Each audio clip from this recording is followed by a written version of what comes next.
si'a baay'ee dhiifama godheefiin ture.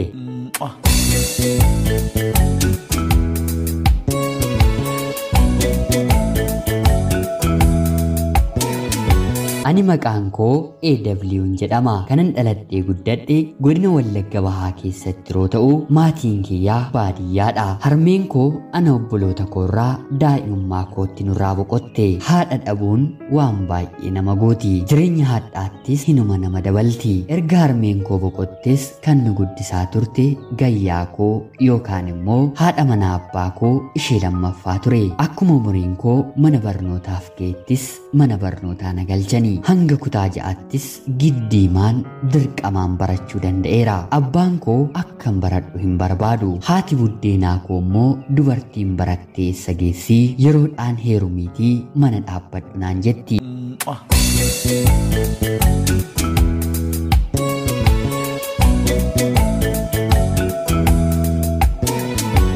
Ergan kutaa ja'affaa ga'ee garuu anas ta'e obboloota koorra dararaan guddaa ga'uu jalqabe. Jireenyi mana abbaa koo haadha ormaa jalattis waan natti ulfaateef hiriyaa abbaa koo magaalaa Naqqamtee keessa jiraatutti bilbileen magaalaa Naqqamtee akkan dhufuu barbaaduu fi mana namaa barbaade akkana galchuu hiriyaa abbaa koon gaafadhe. Innis tolinaan jedhee gara magaalaa Naqqamteetti na waame. Akkuma natti dubbates akkuma waadaa naaf galees mana namaa naaf barbaadee dalagadheen mana namaa keessa hojjedheen jiraa galee. Yeroon manaa bahu obboloota kootii waan hin himneef magaalaa Naqqamtee seeneen ergan haala mijeeffadhee booda bakkan jiruu fi haala narra jiru hojiillee akkan argadhe obboloota kootti hime. Xiqqoos guddoo isaa taatu malee hojiima jedhama mitiire. Naannoo waggaa tokkoos hojjettuu ta'een mana namaa keessa arganu booda qarshii walitti qabadheen hiriyaa koo na waliin hojjettu waliin mana kireeffannee fuduraalee fi muduraalee garaagaraa fiduun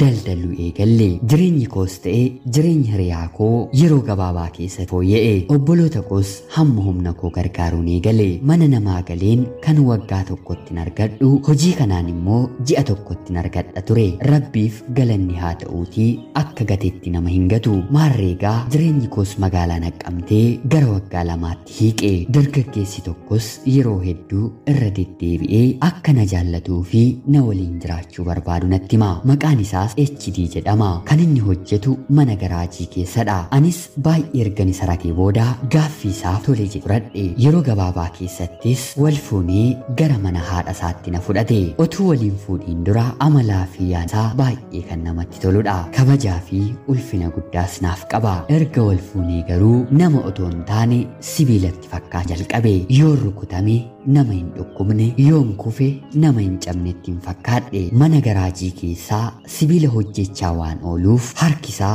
baay'ee jabaataadha. Na hin rukutiinis jedheen si'a baay'een itti hime. Wal fuunee turtii ji'a lamaa booddees walitti buunee mana haadha isaa keessaa baheen gara mana hiriyaa koo jalqaba waliin kireeffannee galleetti hin gale.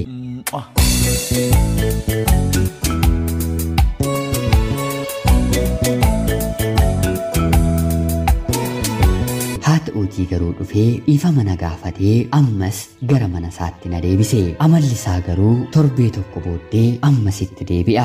Na rukutee na kabaleeti dhiifama na gaafata. Akka dubartiis imimmaaniin natti boo'a. Bultii koo takkaa dhaabbadheera jedheen ofirra isa dabarsuun eegale. Haa ta'uutii garuu harmee isaarraa oduunni dhaga'u naaf galuu baatus ati nama sooressa yoo argatte anaan dhiistee deemtanaan jedha. Ani immoo nama sooressa yoon barbaade ammayyuu si dhiisee deemuu waan hin danda'uuf jechoota akkasii anatti hin funaaniin jedheen isan akeekkachiisa. Xiqqoo turee yaada maatii koo dhagaheeni jedhee dhiifama na gaafata. Waggaa lama keessattis yoo xiqqaate si'a ja'a walitti buunee mana gadheen bahee fi yeroon gadhiisee bahuu fi bakka hojii kootti jaarsan ani kabaju natti ergee yeroo hedduu na rakkisa. Isin ijoollee waan taataniif walitti araarama. Balleessaan dogongorri hin uumamuun jedhamu. Haa ta'uutii garuu jireenyi wal danda'u waan ta'eef wal danda'aa jiraadhaanaan jedhee jaarsi waldaa na gorsa. Anis waaqa sodaadheen guyyaatti si'a 7 yoo na balleesseyyuu si'a 7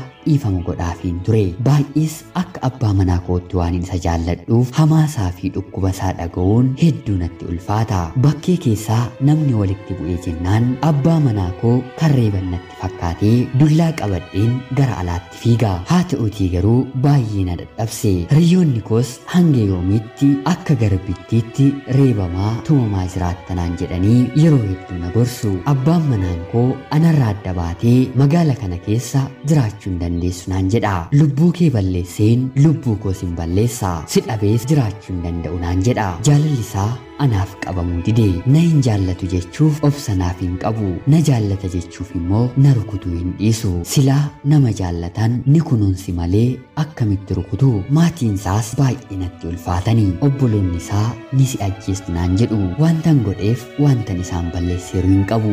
Garuu ilmoo isaaniitti heerumeen isaan waliin waan hin jiraadhuuf obboloonni isaas haati isaas na jibbanii. Turtii hedduu garaa jabaa danda'e. Haa ta'uutii garuu obsi narra darbee jireenyis jireenya natti fakkaachuu dide. Yoon irraa adda bahee gara maatii kootti deebi'ee maqaa heerumtee baatee kan jedhu natti laatu jedheen biyya hambaa deemuun qaba jechuun murteeffadhe.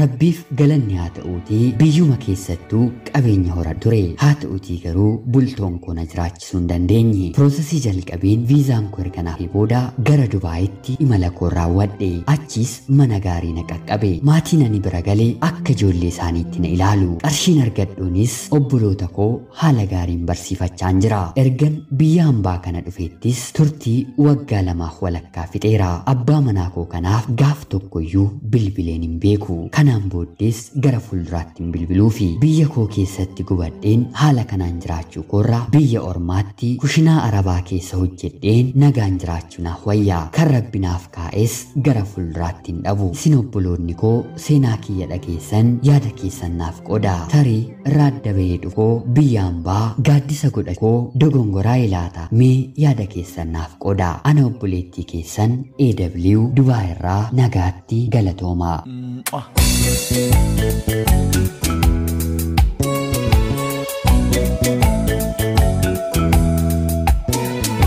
Ashama akkam jirtu kabajamtoota hordoftoota qophii Oromiyaa 24. Nagaaf jaalalli tokkummaan bakka jirtan hundaatti hunda keessaniif yaa ta'u guyyaa har'aas xalayaa obboleettiin keenyi AW Dubaay irraa nuuf ergitee siniif dubbiseen hin ka'a. Akka isin irraa barattanii hubannoo cimaa irraa argattan homaa shakkii tokko illee hin qabu. Obboleettii keenya xalayaa kee kana nuuf erguu keetiif guddaa galatoomisiin jechuun barbaada. Kabajamtoota hordoftoonni qophii Oromiyaa 24 illee yaada keessan komentii jalatti akka qoddanii fi kabajaan isin hin gaafadha. Dogongoriiramoo hin dogongorree kan jette anis yaada yeroon siif kennuu barbaadu bakki atitti dogongortee anatti hin mul'anne. Haadha manaa ta'een jiraadha jette malee garbittii ta'een jiraadha hin jenne. Abbaan manaa haadha manaa isaatiin akka haadha manaatti malee akka garbittiitti bulchuu hin qabu. Yeroo ammaa kanatti jechi garbittii jedhu iyyuu hojjetu. Namni namaaf miti rukuttaan harreef iyyuu hafeera. Akkuma ati jettes namni si jaallatu sin rukutu.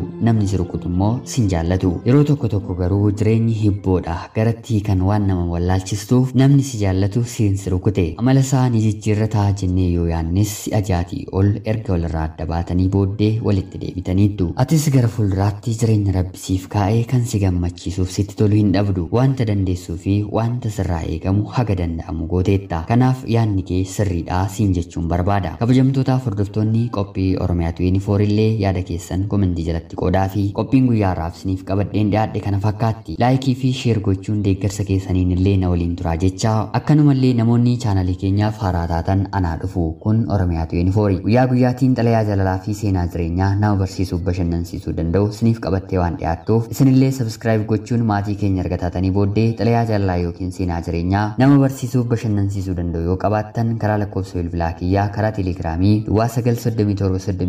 937386564 naaf erguun irratti hirmaachuu ni dandeessu. Xalayaan keessanis dabaree qabatee qilleensa irra ni oola. Hanga yoonaatti waan na dhaggeeffachaa turtaniif guddaa galatoomaa isiniin jechuus nan barbaada. Qopheessuuf qindeessuun isin waliin kanan ture ani Gammachiis Tashoomeeti. Qophii gara biraatiin hanga walitti deebinutti bakka jirtan hundaatti Rabbi fayyaaf nagaa isiniif haa laatu. Turtii gaarii horaa bulaa.